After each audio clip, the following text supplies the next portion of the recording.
Yemen की दिल दहला देने वाली तस्वीरें, बच्चों के मासूम चेहरों पर कैंसर ट्यूमर, दुनिया खामोश तमाशाई।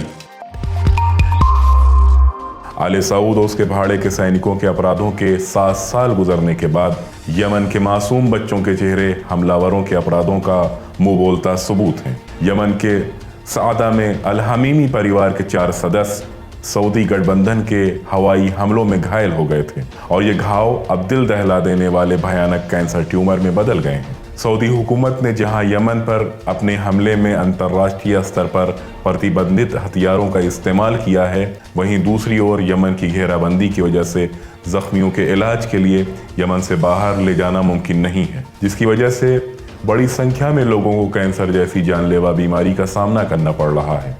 लेकिन मानवाधिकार के तथाकथित संगठन सऊदी रियाल के आगे खामोश तमाशाई बने हुए। सब्सक्राइब करिए विलायत न्यूज़ को ताकि ऐसे ही अहम खबरें आप तक पहुंचती रहें।